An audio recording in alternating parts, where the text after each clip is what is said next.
But how many secrets lie in the canyon? Anya rushed to the armory, grabbed gear and parachute, and leaped down. After going through a white fog, Anya landed in a rushing river, where her parachute decided to play the Klingon game. To free herself, she cut the rope but hit a giant rock, swept downstream, stopping only after grabbing a tree branch. Meanwhile, Miles found himself dangling upside down in a weird dead forest, awakening to a horror movie. Suddenly, a truly hideous monster popped up over his head, prompting him to draw his waist gun in a panic, which alerted Enya in the distance. He fell into sticky red goo, struggling to get up but stuck. Just then, weird tentacles emerged, ready for a showdown. At the critical moment, Enya appeared. She fended off the tentacles with a gun and sliced the goo. Miles was thankful, not expecting her to fight so hard. The danger wasn't over yet. The air was thick with fog when suddenly, 2 knights on horseback charged out of nowhere, sending Enya flying. Miles attempted to assist but was violently knocked over as well. Those knights soared through the air like fierce combat jets. One of them managed to slip away, and Miles noticed that this guy's fingers looked suspiciously like hot dog wieners. Burgers. If you love to eat, you better bring a whole crew. This probably means those knights were from World War II. Talk about bizarre. This underground canyon is full of surprises. They decided to follow the river for an escape, surrounded by all sorts of eerie dead trees and debris. Cautiously, they approached the entrance of what looked like a base, filled with dilapidated buildings and military vehicles, confirming their earlier suspicions and revealing gigantic. This place seemed to have survived an earthquake. Suddenly, a chilling scream echoed, making them glance at each other in terror and bolt into the main office-like building. They sighed in relief when the owner of the scream didn't follow. The place felt like a mysterious church, with walls covered in old bones, reminiscent of a modern blind date. Everything was so curious. What could have driven these people to choose this? As they surveyed the space, completely unaware of something watching them from above, Anya suddenly heard a noise and looked up to see a giant spider with a human skull jumping at her, while another one landed on Malice's gun, followed by a horde of skeletons. As they fought off the spooky spiders, they reached the door only to have a few hollow people follow the gunfire. Reacting quickly, they turned in fire. As they ran, those hollow people were like caffeine on a Monday morning, fast and relentless. They kept running, leaping over obstacles, their only goal being to find a safe haven. Indeed, the ground beneath them was the escape route, but they couldn't let the guard down.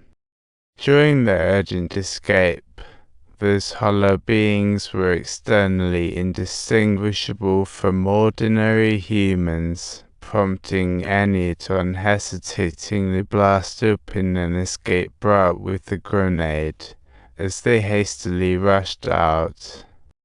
But they were already exposed, and found themselves at the canyon wall, where a cave awaited.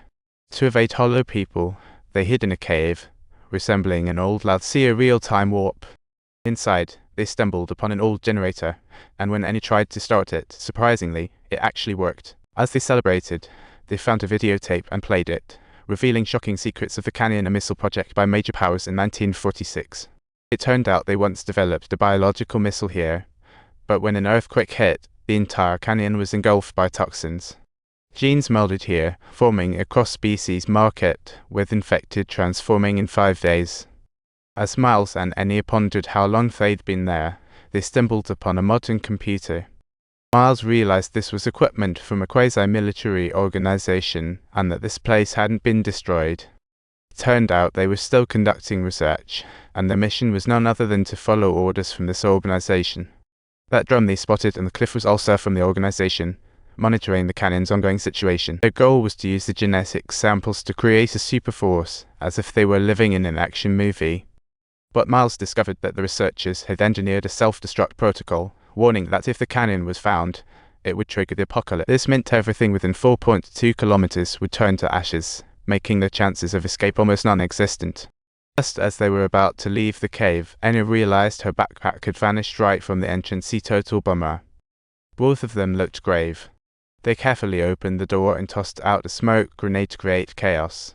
Enya's backpack was right there, but as she reached to grab it, a rope yanked her back. In seconds, she was pulled into the fog.